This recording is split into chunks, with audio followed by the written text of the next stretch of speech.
Bambu Lab has launched a new version of their feeder for printing from 4 different materials known as AMS. The main highlight of this new version, however, is something completely different than just feeding filament to the printer.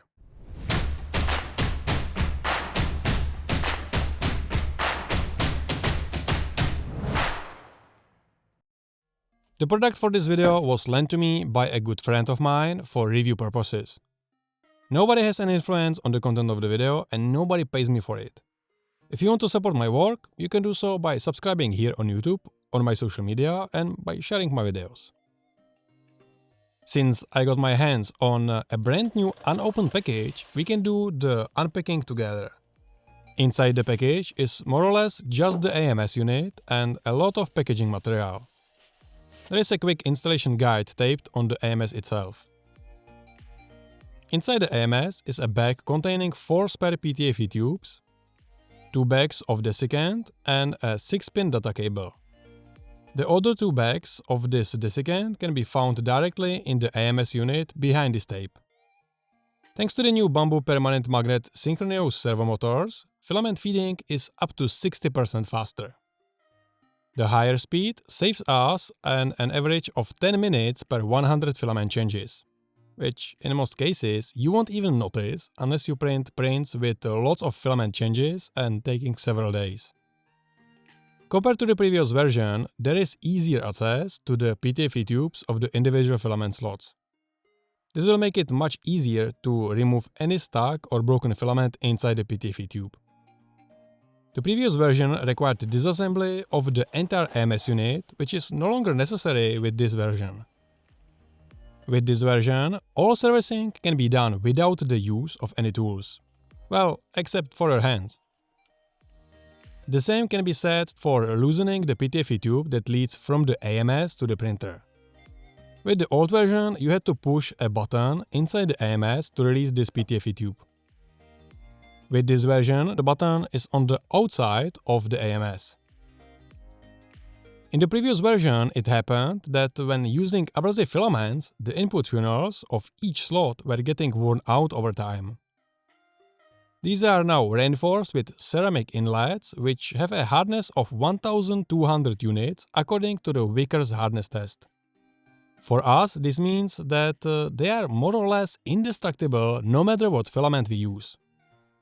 Probably the biggest innovation of this new version of AMS is in the form of integrated hot air filament drying.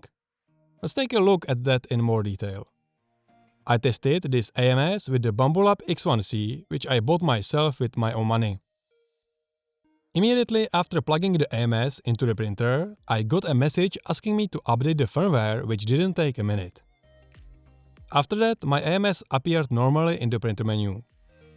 In order to use the filament drying feature, I was asked by the printer to plug the power adapter into the AMS. This adapter had to be purchased separately with the AMS as it is not included.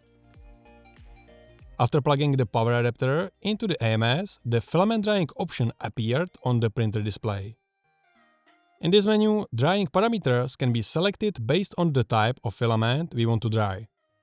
There is also the option to manually enter the drying temperature and time. The temperature cannot be set higher than 65 degrees C and the drying time cannot be longer than 24 hours. Drying is done by circulation of hot air inside the AMS. In the printer menu, you can enable spool rotation during drying for even better drying results. However, to do this, the end of the filament must be slid out of the slot and securely attached to the spool body so that the spool can rotate freely. On the back and bottom of the AMS, there are electromagnetic valves that open and close during drying. By opening the valves, it can be ensured that moist air is blown out of the AMS during drying. By closing the valves, after drying and using desiccant, the humidity in the AMS can be kept at a very low level. I have 2 things to complement in this menu. One is that the printer will alert you that you need to use the AMS HT for drying some filaments, which is designed to dry the filaments using a higher temperature. We will look at that system in another video. The second thing is that the printer will warn you if you want to dry filament at a temperature that could damage other filaments in your AMS.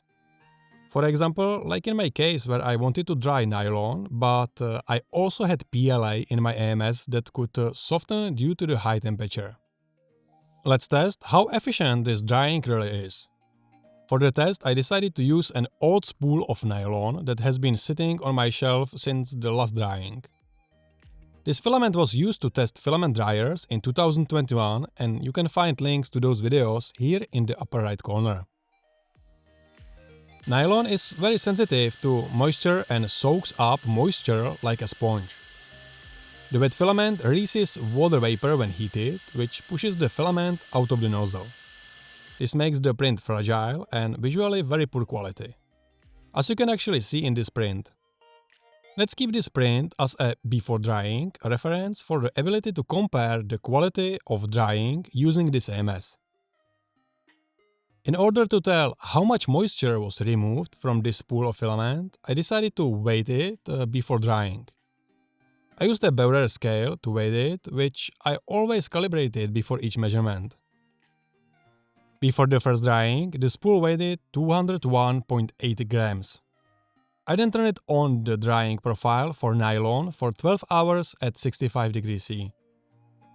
After drying, I weighed the spool again, and this time the weight showed 196.8 grams. Which means to us that the AMS has dried 5 grams of moisture from both the filament itself and the paper spool. After drying the filament, I tried printing that test model again, and as you can see, 12 hours of drying made almost no difference. So I decided to do a second 12-hour drying. Before drying, I weighed the filament spool again with a result of 195.4 grams. After drying, I weighed the spool of filament again with a result of 194.7 grams. Which to us means that the AMS only dried 0.7 grams of moisture. To compare the result, I reprinted the test model. A total of 24 hours of drying still gave almost no visible result when compared to the print before drying. Probably the most visible difference is the slightly smoother surface. Not wanting to give up, I tried a third 12-hour drying. Before drying, I weighed the filament spool again with a result of 193.4 grams. After drying, I weighed the spool of filament again with a result of 193 grams, which to us means that the AMS dried only 0.4 grams of moisture. Here is a comparison of the drying result on the test model after a total of 36 hours of filament drying with the print before drying. I don't know about you, but I see a very significant improvement in print quality and surface smoothness. I thought to myself that 1.5 days of drying doesn't sound nice, so I decided to do a fourth and final 12-hour drying. Before drying, I weighted the filament spool again with a result of 191.8 grams. After drying, I also weighted the filament spool with a result of 191.2 grams.